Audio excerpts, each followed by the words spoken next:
এয়া আকাশবাণী গুৱাহাটী সন্ধিয়া আঞ্চলিক বাতৰি পঢ়িছো অৰুণিমা গোস্বামীয়ে আৰু মোৰ সৈতে আছে মৃদুস্মিতা শৰ্মা এতিয়া প্ৰধান বাতৰিসমূহ হ'ল বিত্তমন্ত্ৰী নিৰ্মলা সীতাৰমণৰ আজি সংসদত 2024-25 বিত্তীয় বৰ্ষৰ বাবে অন্তৰ্বৰ্তী বাজেট দাখিল বাজেটত বছৰি 7 লাখ টকালৈকে উপাৰ্জন কৰা ব্যক্তিসকলক কৰ ৰেহাই খুচুৰা ব্যৱসায়ৰ বাবে আনুমানিক আয় আধাৰিত কৰৰ সীমা 3 কোটি টকালৈ বৃদ্ধি বৃত্তিধাৰী লোকসকলৰ বাবে আনুমানিক কৰ আদায়ৰ সীমা 50 লাখৰ পৰা 75 লাখলৈ বৃদ্ধি 2024 বৰ্ষৰ অন্তৰ্বৰ্তী বাজেট সৰ্বাত্মক আৰু উদ্ভাৱনীমূলক বুলি প্ৰধানমন্ত্ৰী নৰেন্দ্ৰ মোদীৰ মন্তব্য আৰু মুখ্যমন্ত্ৰী ডঃ হিমন্ত বিশ্ব শৰ্মাৰ গুৱাহাটী পৌৰ নিগমৰ কেইবাটাও প্ৰকল্পৰ শুভাৰম্ভৰ লগতে গুৱাহাটী গড়ভঙা পথত উৰণ সেতু নিৰ্মাণৰ আধাৰশিলা স্থাপন এতিয়া শুনক বিতং বাতৰি বছৰি 7 লাখ টকালৈকে উপাৰ্জন কৰা ব্যক্তিসকলক কৰ ৰেহাই খুচুৰা ব্যৱসায়ৰ বাবে আনুমানিক আয় আধাৰিত কৰৰ সীমা 3 কোটি টকালৈ বৃদ্ধিৰে আজি বিত্তমন্ত্ৰী নিৰ্মলা সীতাৰমণে সংসদত 2024-25 বিত্তীয় বৰ্ষৰ বাবে অন্তৰ্বৰ্তী বাজেট দাখিল কৰিছে পূৰ্বে খুচুৰা ব্যৱসায়ৰ আয় আধাৰিত কৰৰ সীমা 2 কোটি টকা আছিল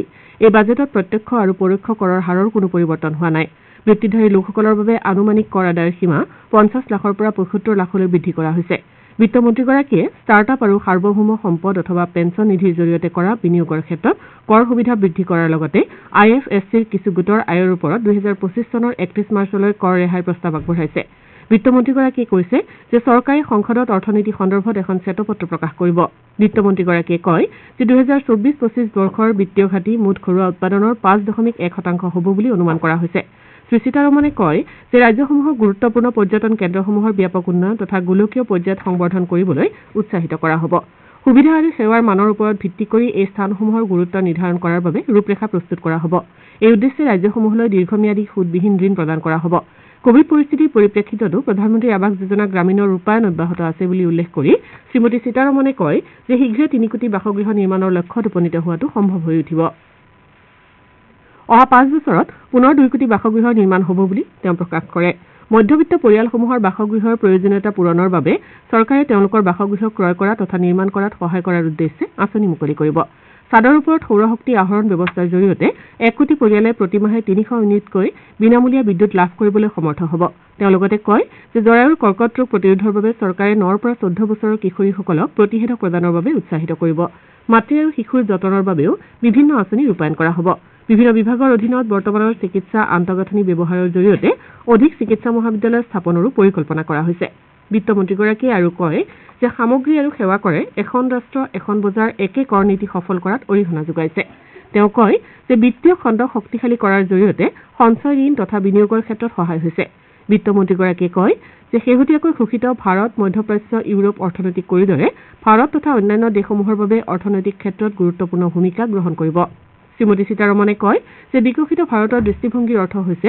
প্ৰকৃতিৰ সৈতে সামঞ্জস্যপূৰ্ণভাৱে আধুনিক আন্তঃগাঁথনিৰে সমৃদ্ধ ভাৰত গঢ়ি তোলাৰ লগতে দেশৰ সকলো নাগৰিক আৰু অঞ্চলৰ বাবে সমান সুবিধা আগবঢ়োৱাৰ জৰিয়তে সম্ভাৱনাৰ বিকাশ কৰা চৰকাৰে সকলোৰে বাবে সমান সুবিধা সৃষ্টি উৎপাদনশীলতা ত্বৰান্বিত কৰা সৰ্বাত্মক আৰু বহনক্ষম উন্নয়ন সম্ভৱ কৰা তথা বিকাশ ত্বৰান্বিত কৰিব পৰা অৰ্থনৈতিক নীতি গ্ৰহণ কৰিব বুলি বিত্তমন্ত্ৰীগৰাকীয়ে জানিবলৈ দিয়ে তেওঁ কয় যে প্ৰতিষেধক ব্যৱস্থাপনাৰ বাবে নতুনকৈ ৰূপাংকন কৰা ইউ-উইং মঞ্চ তথা মিছন ইন্দ্ৰধনুষ সমগ্ৰ দেশতে প্ৰৱৰ্তন কৰাৰ বাবে প্ৰচেষ্টা চলোৱা হ'ব কৰ্মক্ষমতা আৰু অগ্ৰগতিৰ শক্তিশালী তথা উল্লেখনীয় কাম কাজৰ জৰিয়তে লাভ কৰা বিশ্বাসৰ সহায়ত সমাগত 5 বছৰত অভূতপূৰ্ব উন্নয়ন হোৱাৰ লগতে 2047 চনত উন্নত ভাৰত গঢ়ি তোলা সপোন বাস্তৱায়িত কৰাৰ ক্ষেত্ৰত এই সময়ছোৱাই গুৰুত্বপূৰ্ণ ভূমিকা পালন কৰিব বুলি তেওঁ উল্লেখ কৰে বিত্তমন্ত্ৰীগৰাকীয়ে সকলো আশাকৰ্মী তথা অংগনবাড়ী কৰ্মী আৰু সহায়িকাক আয়ুষ্মান ভাৰত আঁচনিৰ অধীনত সামৰি লোৱা হ'ব বুলি উল্লেখ কৰে দুগ্ধ ব্যৱসায়ীসকলৰ উন্নয়নৰ বাবে বিস্তৃত খচৰা প্ৰস্তুত কৰা হ'ব বুলি বিত্তমন্ত্ৰীগৰাকীয়ে প্ৰকাশ কৰে ৰেল বিভাগত 3টা মুখ্য অৰ্থনৈতিক কাৰ্যসূচী গ্ৰহণ কৰা হ'ব বুলি বিত্তমন্ত্ৰীয়ে জানিবলৈ দিয়ে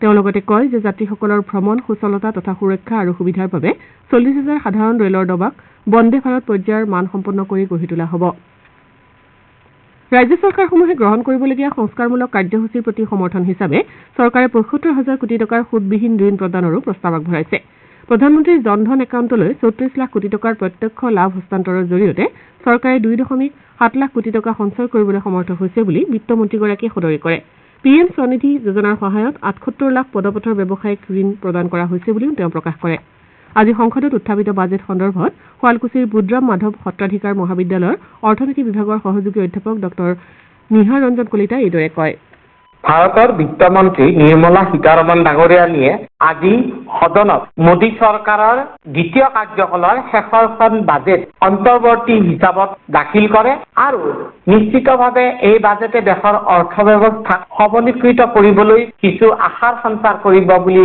আমাৰ মনে ধৰিছে।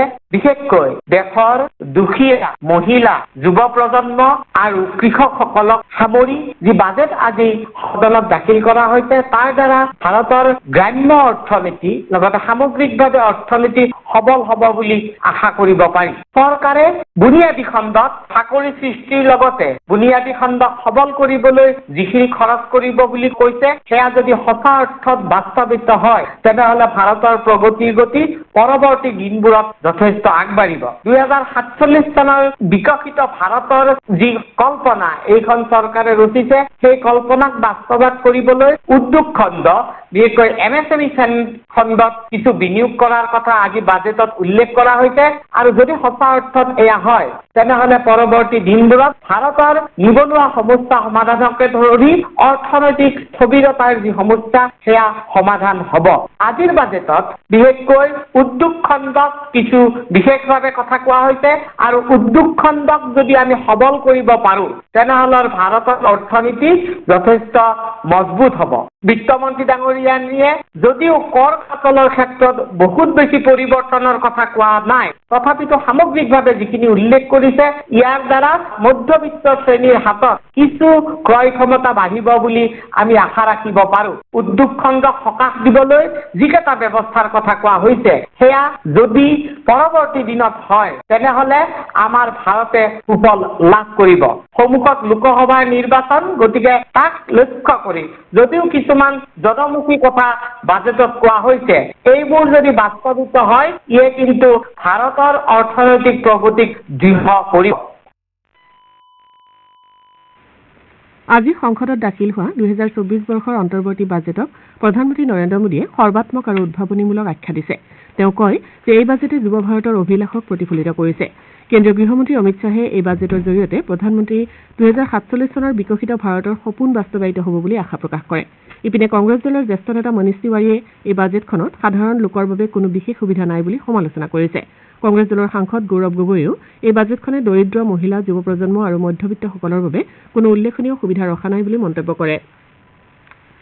মুখ্যমন্ত্ৰী ডঃ হিমন্ত বিশ্ব শৰ্মাই কয় যে এই বাজেট চৰকাৰৰ 10 বছৰীয়া অভিনৱ শাসনৰ ওপৰত আধাৰিত। বাজেটখনত ভালেমান উন্নয়নমূলক প্ৰস্তাৱ দিয়া হৈছে বুলিও মুখ্যমন্ত্ৰীয়ে উল্লেখ কৰে। ৰাজ্যৰ প্ৰাথমিক বিদ্যালয়ৰ শিক্ষক পদৰ বাবে আবেদনৰ সীমা অহা 12 ফেব্ৰুৱাৰীলৈ বৃদ্ধি কৰা হৈছে। আজি শিক্ষা বিভাগৰ অধিবক্তাই গুৱাহাটী উচ্চ ন্যায়ালয়ত এই কথা প্ৰকাশ কৰে। উল্লেখযোগ্য যে শিক্ষক পদৰ বিজ্ঞাপনক লৈ কেতবোৰ ওজৰ আপত্তিৰে দাখিল কৰা এটা গোচৰৰ আজি ন্যায়াধীশ উন্নী কৃষ্ণন নায়াৰৰ বিচাৰপীঠত শুনানি অনুষ্ঠিত হৈছিল। এই শুনানিত শিক্ষা বিভাগৰ অধিবক্তাই আদালতক কয় যে বিজ্ঞাপন অনুসৰি কাইলৈ অৰ্থাৎ 2 ফেব্ৰুৱাৰীৰ দিনটো আবেদনৰ অন্তিম দিন হিচাপে ধাৰ্য কৰা হৈছিল। কিন্তু অসম চৰকাৰে অহা 12 ফেব্ৰুৱাৰীলৈ আবেদনৰ সময়সীমা বৃদ্ধি কৰিছে।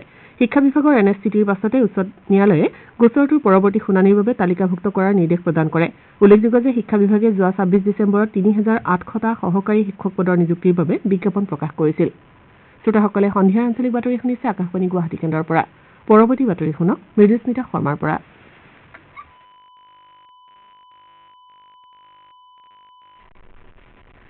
মুখ্যমন্ত্ৰী ডঃ হিমন্ত বিশ্ব শৰ্মাই আজি গুৱাহাটী পৌৰ নিগমৰ কেইবাটাও প্ৰকল্প শুভাৰম্ভ কৰাৰ লগতে গুৱাহাটী গড়ভঙা পথত উৰণ সেতু নিৰ্মাণৰ আধাৰশিলা স্থাপন কৰে। মুখ্যমন্ত্ৰীয়ে গড়ভঙা উৰা পথৰ চাইকেল ফেক্টৰী সংযোগস্থলত 2.84 কিলোমিটাৰ দৈৰ্ঘ্য আৰু 3টা লেনযুক্ত উৰণ সেতুখনৰ আধাৰশিলা স্থাপন কৰে। এই উপলক্ষে আয়োজিত অনুষ্ঠানত দিয়া ভাষণত মুখ্যমন্ত্ৰীয়ে পুৰণি যক্ষ্মা চিকিৎসালয়ত নিৰ্মীয়মান চিকিৎসা মহাবিদ্যালয়ৰ কাম প্ৰায় 70% সম্পূৰ্ণ হৈছে আৰু চলিত বছৰতে এই কাম সম্পূৰ্ণ হ'ব বুলি মন্তব্য কৰে। অহা 28 ফেব্ৰুৱাৰীত গুৱাহাটী উত্তৰ গুৱাহাটী সংযোগী দলঙৰ এটা অংশ মুকলি কৰা হ'ব বুলি মুখ্যমন্ত্ৰীয়ে ঘোষণা কৰে। তেওঁ কয় যে অহা 6 মাহৰ ভিতৰত নাৰেংগী কুৰুৱা সংযোগী দলঙৰ কাম আৰম্ভ হ'ব। তদুপৰি শংকৰদেৱ কলাক্ষেত্ৰ অশ্বক্ৰান্ত দেৱালয় আৰু উমানন্দত পোহৰ আৰু শব্দৰ প্ৰদৰ্শনীৰ ব্যৱস্থা কৰা হ'ব বুলি মুখ্যমন্ত্ৰীয়ে জানিবলৈ দিয়ে। অসম সাহিত্য সভাৰ একাদশ বিশেষ 12 অধিৱেশনৰ আজি দ্বিতীয় দিনাৰ কাৰ্যসূচীত অসম সাহিত্য সভাৰ সভাপতি ডক্টৰ সূৰ্যকান্ত হাজৰিকাই পতাকা উত্তোলনেৰে উদ্বোধন কৰে। নিজৰ ভাষণত সভাপতিগৰাকীয়ে অসম সাহিত্য সভাক বিশ্বমুখী কৰাৰ বাবে গ্ৰহণ কৰা বিদ্যায়তনিক কাৰ্যসূচীৰ ব্যাখ্যা কৰে। ইয়াৰ পাছত স্মৃতি তৰ্পণ কাৰ্যসূচী সম্পাদন কৰে অসম সাহিত্য সভাৰ উপসভাপতি গিৰীশ সন্দিকৈয়ে। বলাইৰাম সেনাপতি সোঁৱৰণী মণ্ডপত বিশিষ্ট সাহিত্যিক ডক্টৰ নৰেন কলিতাই স্মৃতি গ্ৰন্থও উন্মোচন কৰে। অনুষ্ঠানত 20খনতকৈও অধিক গ্ৰন্থ উন্মোচন কৰা হয়। আনহাতে পাঁচু ৰজা সমন্বয় ক্ষেত্ৰত শিশুসকলৰ সাংস্কৃতিক অনুষ্ঠান কুহি অনুষ্ঠিত হয়। এই অনুষ্ঠানত সহস্ৰাধিক শিশু আৰু চেমনীয়াই অংশগ্ৰহণ কৰে। একে স্থানতে অসম বিজ্ঞান সমিতিৰ বিজ্ঞান আলোচনা চক্ৰ মৰিগাঁও মহাবিদ্যালয়ৰ অধ্যক্ষ ডক্টৰ লীলাকান্ত বৰঠাকুৰে মুকলি কৰে। বলাইৰাম সেনাপতি মণ্ডপত শংকৰদেৱ বঁটা প্ৰাপক গিলাৰাম দাস সোঁৱৰণী জাতীয় বৌদ্ধিক সন্মিলনত গুৱাহাটীৰ আৰু ডিব্ৰুগড় বিশ্ববিদ্যালয়ৰ কেইবাজনো অধ্যাপকে অংশগ্ৰহণ কৰে। মুখ্যমন্ত্ৰী ডক্টৰ হিমন্ত বিশ্ব শৰ্মাৰ উপস্থিতিত আজি শিৱসাগৰৰ ৰংঘৰৰ সৌন্দৰ্যবৰ্ধন প্ৰকল্প নিৰ্মাণৰ শুভাৰম্ভ কৰাৰ প্ৰাক্ষণত প্ৰকল্প ক্ষেত্ৰত বান্থি পূজা আৰু ভূমি পূজন অনুষ্ঠানৰ আয়োজন কৰা হয়। অনুষ্ঠানত মুখ্য অতিথি হিচাপে মুখ্যমন্ত্ৰী ডক্টৰ শৰ্মাই ভাষণত শিৱসাগৰত নতুন কৰ্মযজ্ঞৰ আৰম্ভ হৈছে বুলি উল্লেখ কৰে। ৰংঘৰ প্ৰকল্পৰ উপৰি শিৱসাগৰ মহাবিদ্যালয় বিশ্ববিদ্যালয় পৰ্যায়লৈ উন্নীত কৰাৰ লগতে ভালেমান উন্নয়নমূলক কাম জিলাখনত ৰূপায়ণ কৰা হ'ব বুলি তেওঁ প্ৰকাশ কৰে। মুখ্যমন্ত্ৰীগৰাকীয়ে ৰংঘৰৰ ৰূপহী পথাৰত নিৰ্মাণ হ'বলগীয়া এই প্ৰকল্প 2026 চনৰ ভিতৰত সম্পূৰ্ণ হ'ব বুলি জানিবলৈ দিয়ে। আনহাতে অহা মাহৰ পৰা শিৱসাগৰত এখন চিকিৎসা মহাবিদ্যালয়ৰ কাম আৰম্ভ হ'ব বুলিও ডক্টৰ শৰ্মাই নিজৰ ভাষণত প্ৰকাশ কৰে। তদুপৰি 187 কোটি টকা ব্যয় সাপেক্ষে দিখৌমুখ পাৰঘাটৰ পৰা নাজিৰা তিনিআলিলৈকে পথ নিৰ্মাণ, শিৱসাগৰ জিলা কাৰাগাৰ স্থানান্তৰ কৰা, শিৱসাগৰ আৱৰ্ত ভৱনক পৰ্যটকৰ আকৰ্ষণ কেন্দ্ৰ কৰি নতুন ৰূপত গঢ় দিয়া আদিকে ধৰি ভালেমান নতুন উন্নয়নমূলক কামৰ পৰিকল্পনা কৰা হৈছে বুলি ডক্টৰ শৰ্মাই ভাষণত প্ৰকাশ কৰে। উল্লেখযোগ্য যে ৰূপহী পথাৰত থকা ৰংঘৰ আৰু ইয়াৰ চৌপাশে ৰূপায়ণ কৰিবলৈ লোৱা এই প্ৰকল্পৰ জৰিয়তে শিৱসাগৰ জিলাক এখন আদৰ্শ পৰ্যটনস্থলীৰূপে গঢ়ি তোলাৰ বাবে ৰাজ্য চৰকাৰে অভিলাষী পৰিকল্পনা গ্ৰহণ কৰিছে। প্ৰধানমন্ত্ৰী নৰেন্দ্ৰ মোদীয়ে যোৱা বছৰৰ 14 এপ্ৰিলত এই প্ৰকল্পৰ আধাৰশিলা স্থাপন কৰিছিল। আজিৰ অনুষ্ঠানত শিক্ষামন্ত্ৰী তথা শিৱসাগৰ জিলাৰ অভিভাৱক মন্ত্ৰী ডাঃ ৰণোজ পেগু, ৰাজহ আৰু দুৰ্যোগ ব্যৱস্থাপনা মন্ত্ৰী যোগেন মোহন, সাংসদ তপন কুমাৰ গগৈ, বিধায়ক সুশান্ত বৰগোহাঁই, তৰংগ গগৈ, অখিল গগৈকে ধৰি বহু ব্যক্তি উপস্থিত থাকে। ৰাজ্যৰ পঞ্চায়ত আৰু গ্ৰামোন্নয়ন, খাদ্য, ৰাজহুৱা বিতৰণ আৰু গ্ৰাহক পৰিক্ৰমা বিভাগৰ মন্ত্ৰী ৰঞ্জিত কুমাৰ দাসে আজি মৰিগাঁও জিলা আয়ুক্ত কাৰ্যালয়ৰ সভাকক্ষত এখন গুৰুত্বপূৰ্ণ পৰ্যালোচনা সভাত অংশগ্ৰহণ কৰে।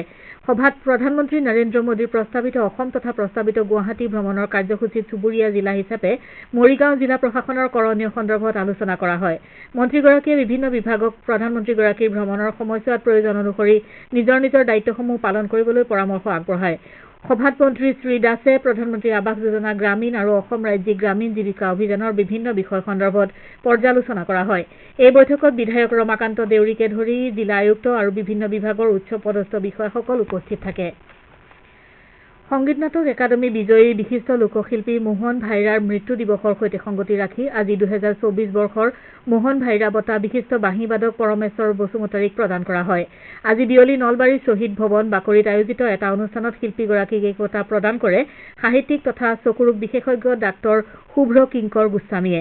এই বঁটাত আছে নগদ 10,000 টকা, এটা ট্ৰফী, শৰাই, মানপত্ৰ, অংগবস্ত্ৰ ইত্যাদি। বাক্সা জিলাৰ জালাহৰ বড়োপাৰা গাঁৱত জন্মগ্ৰহণ কৰা পৰমেশ্বৰ বসুমতাৰীয়ে শৈশৱৰ পৰাই বাঁহীবাদন কৰি খ্যাতি অৰ্জন কৰিবলৈ সক্ষম হৈছে। নগাঁও জিলাৰ মহাপুৰুষ শ্ৰীমন্ত শংকৰদেৱ বিশ্ববিদ্যালয়ে ৰাজনীতি বিজ্ঞান বিভাগৰ উদ্যোগত এখন বক্তৃতা শৃংখলাৰ আয়োজন কৰিছে। এই বক্তৃতা শৃংখলাৰ আলোচ্যৰ বিষয় শিক্ষা আৰু গণতন্ত্ৰ লুকাই থকাৰ কূটাভাস, গণতান্ত্ৰিক শাসন ব্যৱস্থাত সামাজিক প্ৰভাৱ আৰু শিক্ষাৰ মানদণ্ডৰ তুলনাত ৰাজনৈতিক সংহতকৰণ।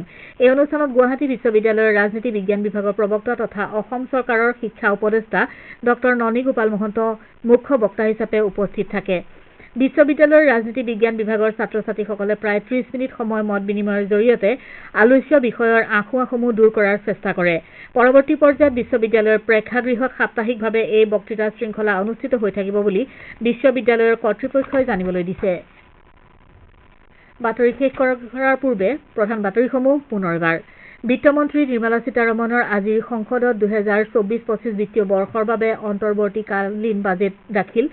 বাজেটত বছৰি 7 লাখ টকালৈকে উপাৰ্জন কৰা ব্যক্তিসকলক কৰ ৰেহাই, খুচুৰা ব্যৱসায়ীৰ বাবে আনুমানিক আয় আধাৰিত কৰৰ সীমা 3 কোটি টকালৈ বৃদ্ধি, বৃত্তিধাৰী লোকসকলৰ বাবে আনুমানিক কৰ আদায়ৰ সীমা 50 লাখৰ পৰা 75 লাখলৈ বৃদ্ধি, 2024 বৰ্ষৰ অন্তৰ্বৰ্তীকালীন বাজেট সৰ্বাত্মক আৰু উদ্ভাৱনীমূলক বুলি প্ৰধানমন্ত্ৰীৰ মন্তব্য আৰু মুখ্যমন্ত্ৰী ডক্টৰ হিমন্ত বিশ্ব শৰ্মাই গুৱাহাটী পৌৰ নিগমৰ কেইবাটাও প্ৰকল্পৰ শুভাৰম্ভ কৰাৰ লগতে গুৱাহাটী গড়ভঙা পথত উৰণ সেতু নিৰ্মাণৰ আধাৰশিলা স্থাপন কৰে। এতিয়াৰ বাতৰি ইমানেই।